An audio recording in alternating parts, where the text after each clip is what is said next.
नमस्कार, आप देख रहे हैं न्यूज फॉर नेशन और मैं हूं सांत्वना आपके साथ। मुख्यमंत्री नीतीश कुमार ने छपरा में हुए बिहार के सबसे बड़े शराब कांड को लेकर मुआवजे की मांग को खारिज कर दिया है और सदन के भीतर उन्होंने ये साफ कह दिया कि जो पिएगा वो मरेगा ही। मुझे मरने वालों से कोई हमदर्दी नहीं है, मैं किसी भी तरह का कोई कंपनसेशन यानी कि मुआवजा नहीं दूंगा। जबकि विपक्ष सदन से लेकर सड़क तक मुआवजे की मांग को लेकर आंदोलन कर रही है। सरकार को सवालों के घेरे में खड़ा किया जा रहा है। मुख्यमंत्री नीतीश कुमार के शराबबंदी कानून को पूरी तरीके से फेल बताकर नीतीश कुमार से इस्तीफे की मांग की जा रही है। बिहार के छपरा जिले में जहरीली शराब के सेवन से कई लोगों ने अपनी जानें गंवा दी, जिसके बाद कई परिवार बर्बाद हो गए, कई घर जो है वो बेघर हो गए। जहां एक तरफ बिहार की राजनीति का सियासी पारा बेहद ऊपर उठ चुका है, ये शराब कांड बिहार से लेकर दिल्ली तक पहुंच चुका है, तो वहीं अब नीतीश कुमार को अपनी शराब नीति पर एक बार ध्यान देने की जरूरत है।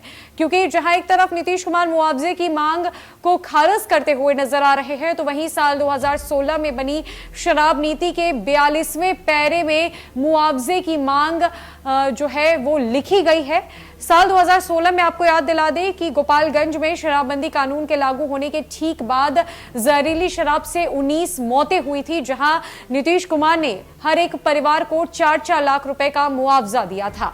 बीजेपी भी जहां इस मामले को लेकर मुखर होते हुए नीतीश कुमार को वो वक्त याद दिलाने की कोशिश कर रही है और ये सवाल कर रही है कि जब गोपालगंज में आपने मुआवजा दिया था तो छपरा में आप मुआवजा क्यों नहीं देंगे। साथ ही साथ अगर कानूनी तौर पर बात की जाए तो शराबबंदी कानून जो नीतीश कुमार की तरफ से साल 2016 में लागू किया गया, उस शराब नीति के 42वें पैरे में मुआवजे की बात लिखी गई है। दरअसल सारण में जहरीली शराब से 70 से अधिक लोगों की मौत के बाद भी बिहार के मुखिया नीतीश कुमार को कोई गम नहीं है।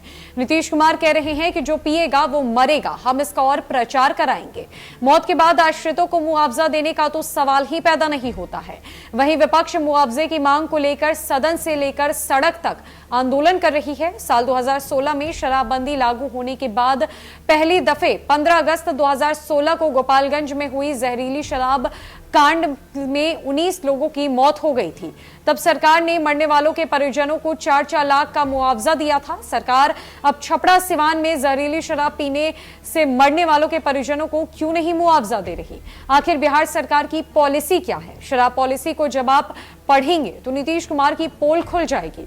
पॉलिसी में प्रावधान है कि शराब पीने से मौत के बाद परिजनों को 4-4 लाख रुपए देना है, लेकिन यह राशि शराब बेचने वालों से लेकर दी जाएगी। छपरा जहरीली शराब कांड के बाद मुख्यमंत्री नीतीश कुमार ना तो अपने खजाने से मुआवजा देने की बात कर रहे हैं और ना ही प्रावधान के अनुरूप जहरीली शराब बनाने वाले या बेचने वाले से कंपनसेशन में 4-4 लाख दिलाने की बात कर रहे हैं। गौरतलब है कि बिहार सरकार ने 2 अक्टूबर 2016 को बिहार गजट प्रकाशित किया था। नाम था बिहार मद्य निषेध और उत्पाद अधिनियम 2016।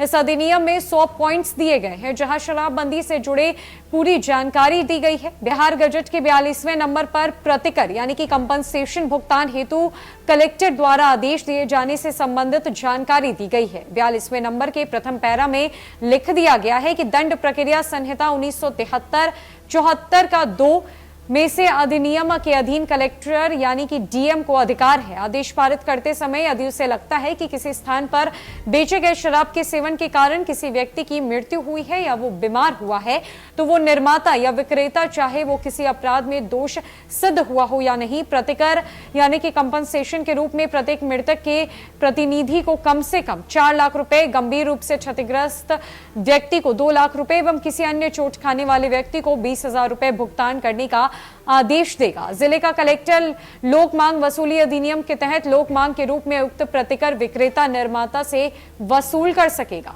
शराबबंदी कानून बिहार में साल 2016 से लागू है और साल 2016 में ही बिहार सरकार की तरफ से गजट पेश किया गया था, जिसके 42वें नंबर पर प्रावधान देने की बात कही गई है, यानी कि मुआवजे देने की बात कही गई है। मुख्यमंत्री नीतीश कुमार अगर अपनी शराब नीति को पलट कर देखें तो वहां मुआवजे के तौर पर 4-4 लाख रुपए देने की बात लिखी गई है, जिससे अब बिहार सरकार पूरी तरीके से मुकर रही है और जिसको लेकर विपक्ष सरकार पर खासा हमलावर है। बात अब कानूनन तौर पर आ चुकी है, जहां परिजनों को 4-4 लाख रुपए मुआवजा देना ही होगा, लेकिन सरकार इस बात से पूरी तरीके से पीछे हट रही है। और नीतीश कुमार ने कहा है कि मुझे कोई हमदर्दी नहीं है, बल्कि तो मैं जगह जगह पर जाकर बिहार यात्रा में इसका प्रचार करूंगा और कहूंगा कि जो पिएगा वो मरेगा ही, तो लोगों को पीना नहीं चाहिए। अब देखना यह है कि इस पूरे शराब कांड के मामले पर आगे क्या कुछ होता है। फिलहाल के लिए इस अपडेट में इतना ही। न कई खबरों के लिए हमारे साथ बने रहे न्यूज़ फॉर नेशन में। नमस्कार।